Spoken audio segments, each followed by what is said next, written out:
Bienvenue à cette principale édition. Les titres, c'est tout de suite. Point de presse de l'administration pénitentiaire. Deux informations à retenir essentiellement. Khalifa Sall reçoit ses visites désormais le lundi. Le maire de Dakar bénéficie également, selon l'administration, d'une cellule qui répond aux normes. Les précisions du colonel Daouda Diop au cours de cette édition. La conférence des leaders, une rencontre décisive pour la suite des investitures au sein de l'opinion publique. Les avis sont partagés. Pape Songe Diop de Benno Bokk Yakaar et Bamba Ndiaye s'expriment sur le sujet. Le SAES déterre la hache de guerre. Le syndicat menace de perturber l'organisation du baccalauréat en ne siégeant pas. En conférence de presse, ses membres ont exigé le paiement de leurs indemnités et n'excluent pas de faire dans la rétention des notes.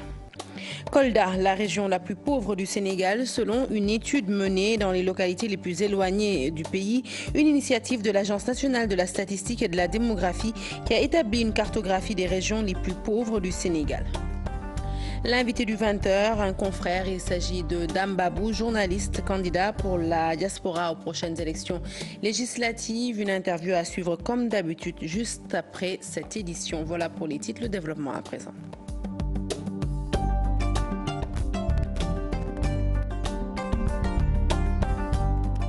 Bonsoir à tous. Un journal que nous ouvrons tout de suite avec l'éducation. Risque de perturbation dans l'organisation du baccalauréat, c'est le moins qu'on puisse dire.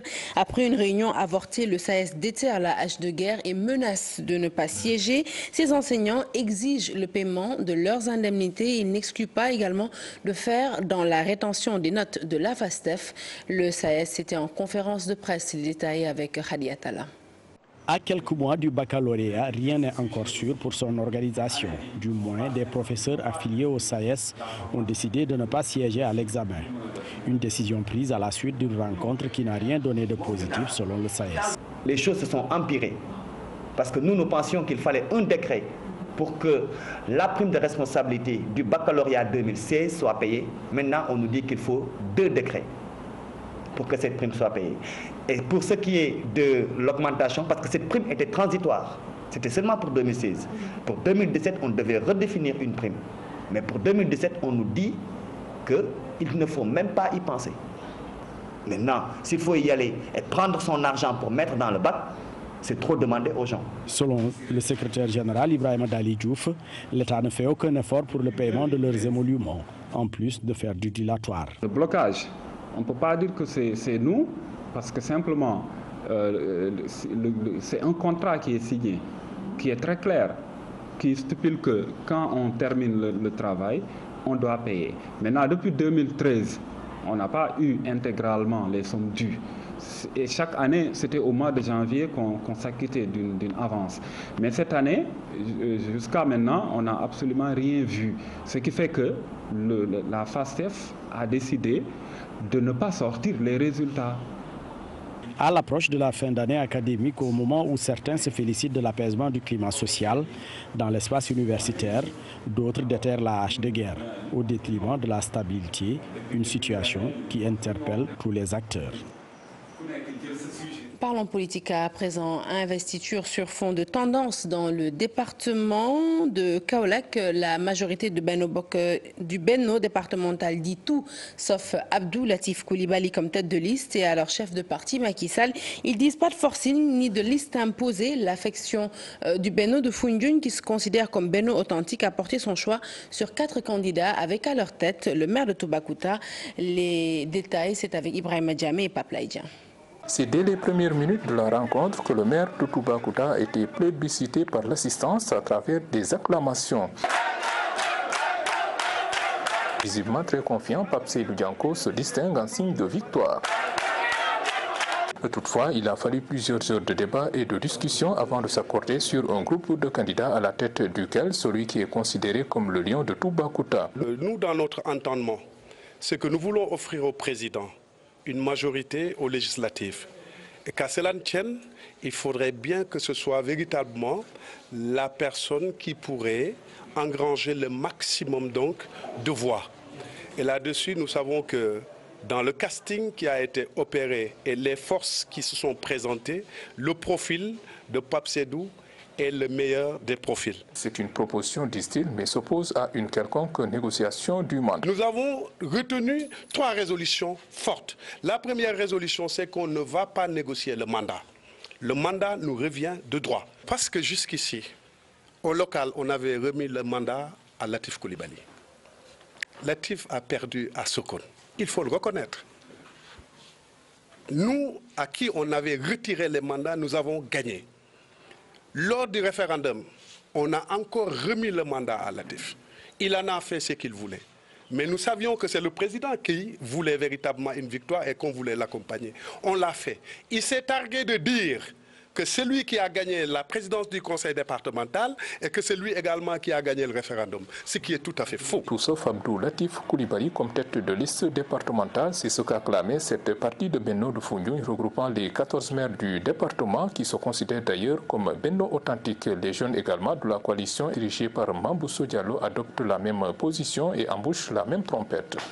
Les investitures de Benno Bokk Yakaar laissées à l'appréciation de la conférence des leaders, c'est la décision du chef de l'État, une décision qui ne peut avoir d'incidence sur la marche de la coalition vers la victoire aux législatives. C'est du moins la conviction de Pape Songué Diop de la dite coalition. Selon lui, aucun signe de report de ces élections n'est à ce jour notable. Une position différente de Bamba Ndiaye qui affirme le contraire. Ce dernier déclare que Manko Taxawu Sénégal n'acceptera pas que ces législatives fassent l'objet d'un report. Mame Birame Diouf pour le compte rendu. Les investitures au sein de Benno Bokk Yakaar soumises à l'arbitrage du président de la coalition du pouvoir afin de préserver la dynamique de la victoire, mettant ainsi fin au tiraillement, les propositions des listes attendues de la conférence des leaders, il fallait s'y attendre pour sonner la fin de la récréation. Il faudrait que les militants partent dans une logique coalitionniste. Nous sommes dans une coalition et que les logiques de parti ne doivent pas primer sur la logique de coalition. Et je crois que c'est ce que le président a compris pour dire que maintenant, au niveau de la conférence des leaders, ils vont prendre cette question en charge. Et je crois que bien communiquer avec la base, expliquer, et je crois que si les choix sont bien faits, au niveau de la base, les gens comprendront. À travers la suspension des assemblées générales d'investiture au sein de Benno Bokk Yakaar s'y ajoutent les lenteurs dans le retrait des cartes d'électeurs. Le président Macky Sall oppose les germes d'un report des législatives, estime Bamba Ndiaye. Le président Macky Sall et tout le camp de Benno Bokk Yakaar, nous l'avions dénoncé d'ailleurs depuis longtemps, essayent depuis un certain moment de provoquer le report des élections législatives prévues le 30 juillet 2017. Mais soyez-en certains, nous ne le laisserons pas faire. Je pense que le report est devenu impossible. Nous ne l'accepterons plus. Nous les comprenons très bien. Ils ont peur d'aller aux élections, mais quoi qu'il advienne, ces élections se tiendront à bonne date. Il y a un peu quelques petites lenteurs au niveau de la distribution, ça se comprend. Je crois que mais les gens sont en train de retirer leurs cartes au niveau des circonscriptions et au niveau du ministère. Je crois que le ministre de l'Intérieur a fait une sortie pour expliquer que ce n'est pas une raison pour pouvoir parler de report des élections. Des actes de violence qui ont émaillé des investitures à la PR de la vie de Bamba Ndiaye, force doit rester à la loi. Lui-même, son leadership n'est pas accepté puisque plusieurs fois il donne des instructions et les gens ne les suivent pas. C'est ça qui explique la violence qui sévit malheureusement dans son camp et que tout le monde condamne parce que nous pensons que la démocratie sénégalaise quand même est arrivée à une maturité telle que nous devons tous bannir la violence dans nos rangs. Si un vote sanction pouvant être infligé à Benno Bokk Yakaar est tout à fait possible après les investitures, analyse des observateurs, Pape Songué Diop, lui, a un avis opposé sur cette question.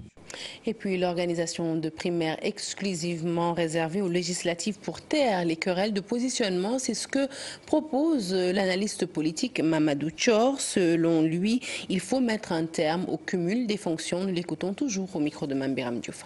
Tout le monde ne peut pas être député, il faut que les gens soient conscients. Et je pense qu'aussi, c'est l'occasion qu'on puisse reposer sur la table le problème du cumul des mandats. Parce que moi, je suis même qu'une personne ne puisse pas occuper au-delà d'un poste. Si vous êtes ministre, il n'y a pas lieu peut-être d'être maire ou d'être député.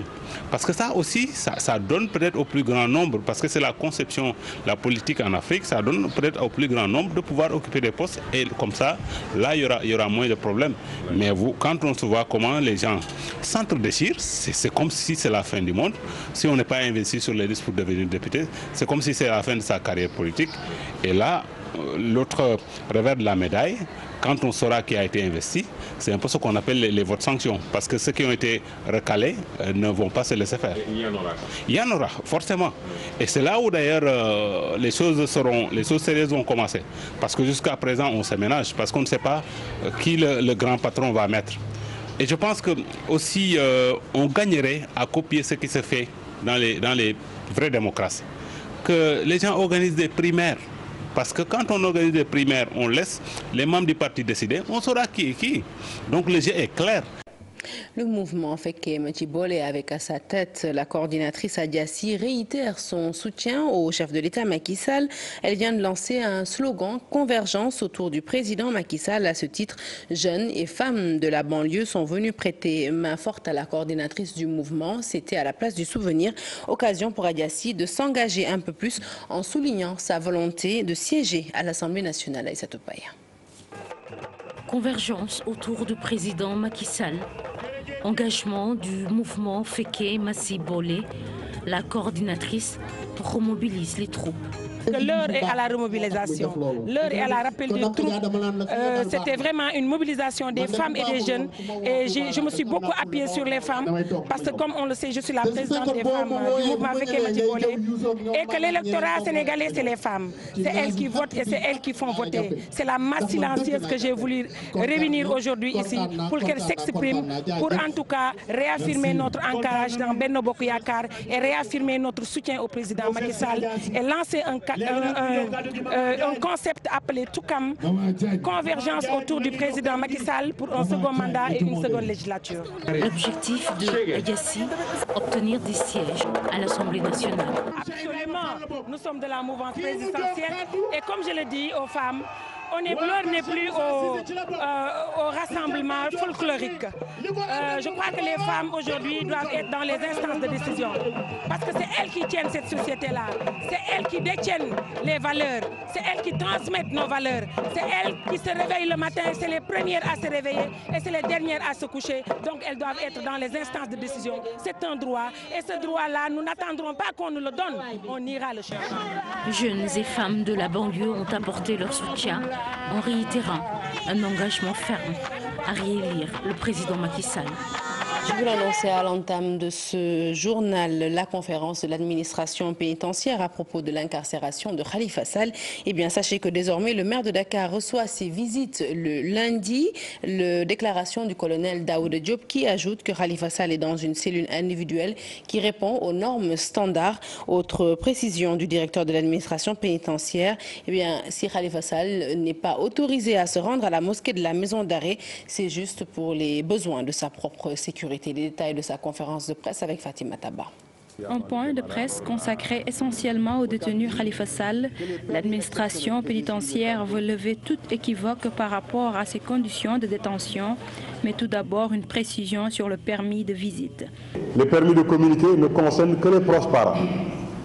Et les visites doivent s'effectuer suivant des conditions précisées, c'est-à-dire dans un parloir spécialement aménagé, muni de dispositifs de séparation. Il a été séparé aussi des autres détenus, donc il n'est pas en emprisonnement collectif, il est en emprisonnement individuel, avec une cellule qui répond à toutes les conditionnalités et les commodités. En détention depuis le 7 mars, le maire de Dakar a reçu 206 visites selon le colonel Daouda Diop. Ce dernier d'ajouter que s'il n'est pas autorisé à se rendre à la mosquée, c'est pour sa propre sécurité. La journée du lundi, qui n'est pas par définition une journée de visite, a été réservée pour des cas exceptionnels. Et M. Sall est rentré dans ce cas exceptionnel. Et dans cette journée, il reçoit 20 visites par jour. C'est lui qui choisit sur la liste qu'on lui présente le jour de visite, les personnes qu'il veut visiter. Concernant maintenant la mosquée et la bibliothèque, je précise que pour la mosquée, c'est d'abord pour des raisons de sécurité. C'est 2000 et quelques détenus qui chaque vendredi vont à la prière. Il nous appartient, nous, administration pénitentiaire, de s'assurer que toutes les conditions de sécurité sont garanties. M. Sall étant une personnalité de ce pays, on nous reprocherait de ne pas avoir pris les mesures de sécurité si quelque chose peut arriver. Pour la bibliothèque, il n'a jamais été question de lui refuser d'accès à la bibliothèque, d'autant plus qu'il n'a jamais demandé à aller à la bibliothèque. En ce qui concerne le refus de Khalifa Sall de recevoir certaines personnes, le directeur de l'administration pénitentiaire répond ceci. C'est que depuis son incarcération jusqu'à la date du 10, le parloir de Rebeuss qui n'obéissait plus aux normes a été fermé. Et on est passé dans une phase de construction d'un nouveau parloir. Donc, durant cette phase de reconstruction, les visites se tenaient dans la cour administrative, vous le verrez plus loin, et l'administration pénitentiaire avait pris sur elle le soin d'aménager un espace avec une bâche qu'on avait achetée et mise en place. Une fois que le nouveau parloir est inauguré, il va de soi que le système temporaire n'a plus lieu d'être. Et M. Sall a dit qu'il ne peut pas recevoir des personnes au niveau du parloir. C'est son droit le plus absolu. Ce face-à-face avec la presse, une occasion pour l'administration pénitentiaire de présenter le nouveau parloir. Ce dernier répond à toutes les normes, selon le colonel Daouda Diop, une manière d'améliorer les conditions de détention. C'est une enquête dans les localités les plus éloignées du Sénégal, des études menées en 2011 et qui permettent plutôt aujourd'hui de connaître les zones touchées par la pauvreté. La région de Kolda est citée dans les statistiques comme étant l'une des plus pauvres du territoire. Des localités aussi comme Touba et Dakar accueillent des populations très pauvres. Une étude menée par l'Agence nationale de la statistique mais aussi de la démographie. Le compte-rendu est signé Aminata Mbaresso et Moudou Diop. La pauvreté bien présente au Sénégal. À travers cette présentation, l'Agence nationale de la statistique et de la démographie dresse la carte de la pauvreté dans notre pays. C'est effectivement confirmé que le taux de pauvreté diminue du nord au sud, mais quand on va au niveau le plus détaillé, ça révèle des poches de pauvreté. C'est le cas par exemple d'une commune comme Touba Mosquée qui globalement semble être russe, mais où le niveau de concentration de pauvres est très élevé. C'est le cas aussi au niveau de la région de Dakar. Kolda, une des régions les plus affectées dans les statistiques, la pauvreté dans cette zone découle de plusieurs facteurs. Cela se démontre d'abord par rapport à l'enquête de 2011 et quand on a essayé simplement donc de voir comment est-ce qu'il faudrait expliquer le niveau de consommation ou le niveau de pauvreté des ménages de la région de Kolda, quels sont les éléments qui l'expliquent.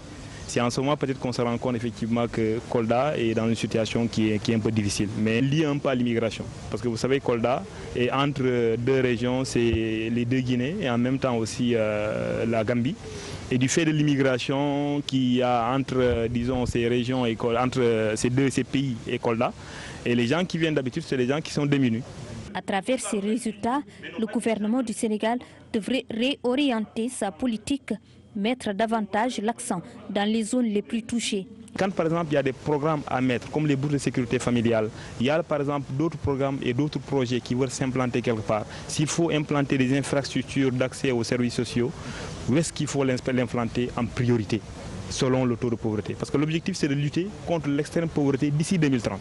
Des zones où les conditions de vie sont toujours acceptables existent. Parmi ces poches de bien-être, la commune de Kaolack, la région de Saint-Louis, la commune de Kolda, mais également Goudiri. Parlons de tout à fait autre chose à présent. Cuisiner pendant le mois de Ramadan, un véritable casse-tête pour la gente féminine. Penser le menu du mois, un exercice pas très évident selon des femmes qui se sont confiées à notre reporter Fatou Bintou Conté. Elles nous font toutefois part de leurs astuces. Reportage. Cuisiner durant le mois béni de Ramadan n'est pas chose aisée pour les femmes au Sénégal. Durant 30 jours, varier les plats pour le menu du soir relève d'un véritable parcours du combattant. Les temps sont durs. Le prix des denrées de première nécessité est également élevé. Il n'y a presque plus rien au marché. Mais que faire? Nous, les ménagères, nous peinons vraiment à même trouver le menu du jour. C'est dur, certes, de vouloir cuisiner durant ce mois de Ramadan. Il faut juste faire avec les moyens du bord. Il faut des condiments frais, du bon poisson, de la viande de bonne qualité. Les préférences culinaires diffèrent selon les foyers et chacun essaie de faire de son mieux pour satisfaire faire la maisonnée. Certaines préfèrent préparer le soupe kanja, d'autres le riz au poisson. Par contre, la plupart des gens ne veulent pas préparer le mafé durant le ramadan à cause de la pâte d'arachide. Il faut cuisiner ce qui est convenable pour tout le monde, enfin, afin d'éviter le gaspillage. Il faut cuisiner ce qui est convenable pour tout le monde, pour ne pas gaspiller. Et certaines, pour ne pas s'entourer de fioritures, adoptent pour le riz au poisson le plat traditionnel sénégalais durant tout le mois. Dans certains ménages, les gens préfèrent manger le riz au poisson durant tout le mois de Ramadan. Et c'est moins fatigant, je trouve. Plus que 4 jours pour le début du Ramadan, les femmes commencent déjà à vivre la hantise de la cuisine.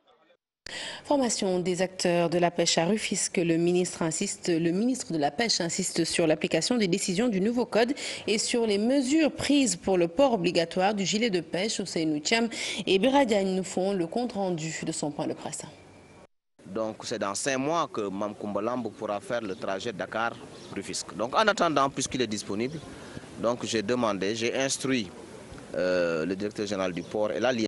Pour une bonne gestion des nouvelles infrastructures de pêche, les acteurs du secteur se retrouvent pendant 3 jours au Centre national de formation et d'action CIS à Rufisque. Ce, pour être mieux outillé, le ministre de la Pêche a profité du lancement de cette séance de formation pour revenir sur la nécessité d'appliquer strictement le nouveau code de la pêche. De plus en plus, les pêcheurs vont en mer et pêchent sans respecter certaines tailles. Je donne un exemple, la sardinelle qui était pêchée avant à 12 cm, maintenant doit être pêchée à 18 cm. Le tchof, le mérou, qui était pêché à 20 cm, maintenant doit être pêché à 40 cm. Pourquoi? Parce que nous voulons que la taille acceptable pour la pêche coïncide avec la taille de reproduction. La pêche illégale non déclarée, non réglementée, le code de la pêche est revenu là-dessus pour imposer des sanctions très très sévères. Lorsque nous prenons un bateau qui pratique cette pêche illégale non déclarée, non réglementée, le minimum de l'amende c'est 500 millions et nous pouvons aller jusqu'au maximum de 1 milliard. Sur le port strict du gilet de sauvetage, le ministre est formel. Le Sénégal, sous l'impulsion du président Macky Sall, a mis l'accent sur la disponibilité du gilet. Chaque année, nous commandons 20 000 gilets. Dans les 3 semaines qui viennent, nous allons recevoir les 20 000 gilets pour 2017. Donc, nous profitons également de cette occasion pour demander aux pêcheurs, mais non seulement aux pêcheurs, mais même ceux qui utilisent les pirogues comme moyen de transport, de mettre ces gilets-là. De l'avis du chef du département de la pêche, des instructions ont été données à tous les services du ministère pour l'application sans complaisance de toutes ces mesures prises. Et nous restons avec Oumar Gueye, le ministre en charge de l'économie maritime, annonce 2 nouveaux bateaux qui vont renforcer le parc maritime de la liaison au-delà du navire Mam Koumbalamb déjà positionné. Oumar Gueye, toujours au micro de Ousseynou Thiam et Biradiagne. Donc c'est dans 5 mois que Mme Koumbalamb pourra faire le trajet Dakar-Rufisque. Donc en attendant, puisqu'il est disponible, j'ai instruit le directeur général du port et la liaison pour remettre ce Mme Koumbalamb qui viendra donc renforcer la chaloupe Berre pour permettre d'évacuer ce flux. À Saint-Louis, la découverte du pétrole et du gaz fait débat. Acteurs politiques, pêcheurs, société civile et experts se prononcent. Tous plaident pour que les jeunes soient pris en charge pour faire face au chômage, mais aussi pour le développement de la zone nord. Le Forum civil, quant à lui, plaide pour que ces ressources soient profitables aux localités, à la région de Saint-Louis en général. C'est un reportage signé Ousseynou Diop et Habib Sek. Depuis quelques semaines, voire même des mois, les rumeurs vont bon train sur la gestion du pétrole et du gaz. À Saint-Louis, avant même l'exploitation des hydrocarbures, des ressources bien vitales pour notre pays, les jeunes engagent la bataille médiatique pour qu'elle soit profitable à la jeunesse du Nord. Saint-Louis est la 5e réserve mondiale de gaz. Avec tout le pétrole qu'on a découvert, on nous parle aujourd'hui de responsabilité sociétale, Cosmos qui doit faire des trottoirs ou bien prendre des éco-gardes. C'est scandaleux. Aujourd'hui, nous savons, si on trouve du pétrole et qu'on l'exploite, si on trouve du gaz et qu'on l'exploite, il faut que la main-d'œuvre locale soit prioritaire. Le mouvement Les As de la République réclame aussi l'implantation de l'Institut des métiers du pétrole et du gaz à Saint-Louis. Et cette école des métiers du pétrole doit être installée à Saint-Louis. Ça, c'est un combat de tout un chacun et nous mènerons ce combat-là.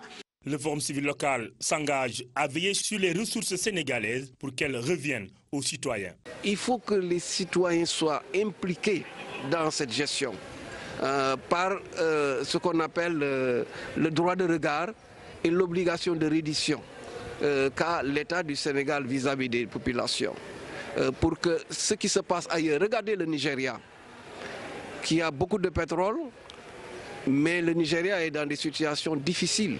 Le gaz et le pétrole, deux ressources essentielles pour le développement d'un pays, Saint-Louis étant la 5e réserve mondiale du gaz, avec des réserves considérables du pétrole. Mais selon Abdou Gueye, environnementaliste et spécialiste en gestion des impacts de l'exploitation des hydrocarbures et développement, de telles ressources peuvent avoir des conséquences néfastes.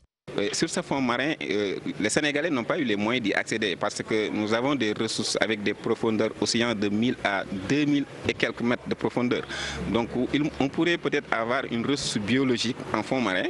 Donc cette capacité est détenue par la compagnie pétrolière. Donc on a besoin qu'ils partagent quand même ces informations pour mieux protéger l'habitat marin, mais également les ressources biologiques. Le débat intéresse tous les acteurs, mais pour les spécialistes, l'État doit bien veiller à l'exploitation des ressources, surtout le partage des informations. Et puis Dakar, à l'instar de grandes villes africaines, va pouvoir bénéficier d'éclairage urbain. La charte Lucie, qui concerne justement cet éclairage urbain, a été signée aujourd'hui dans notre capitale. Objectif, un éclairage durable de qualité dans les villes. Des politiques vont ainsi être mises en place pour un développement urbain durable. Aïssa Toupey a assisté à cette réunion. Reportage. Imaginez la ville de Dakar tout en lumière. Une tâche que s'est assignée Lucie. Les enjeux nombreux, tant sur le plan environnemental qu'économique. Le continent africain peut jouer un rôle très important sur le plan économique, sur le plan structurel, sur le plan environnemental. Et c'est pour cela que nous devons mettre en place cet éclairage public dans toutes les villes africaines, que ce soit à Dakar, à Abomey, à Ouagadougou, pour que les populations soient à l'aise. Lumières urbaines dans les villes africaines, un moyen de participer à l'amélioration de la qualité de vie des populations. C'est majeur dans les grandes villes. Nous savons que sans ces lumières, il y a évidemment des problèmes de sécurité. Et Dakar, quand même, a atteint le niveau de 40 000 points lumineux, que Dakar n'est pas en reste. D'après ce que nous avons entendu depuis ce matin, Dakar est en avance par rapport à beaucoup d'autres villes africaines. Séminaires, ces conférences qui nous permettront vraiment de faire de Dakar une ville moderne et éclairée, une belle ville. Des défis ainsi vont être relevés avec la signature de la charte Lucie. Dans un contexte de rareté, en tout cas, des ressources énergétiques et de réchauffement de la planète, la problématique de l'utilisation des énergies renouvelables est à l'ordre du jour. C'est ainsi que nous, au niveau de la ville de Dakar, nous mettons à profit ce prétexte pour utiliser au mieux l'énergie solaire. Et nous envisageons en tout cas de poursuivre cette expérience en vue en tout cas d'avoir un parc d'éclairage solaire très représentatif pour non seulement amoindrir davantage notre facture d'électricité, mais également peser sur le développement durable de la capitale. Du 23 au 24 mai, représentants locaux professionnels de la lumière vont échanger pour trouver des solutions adéquates pour un éclairage durable et de qualité dans les villes africaines.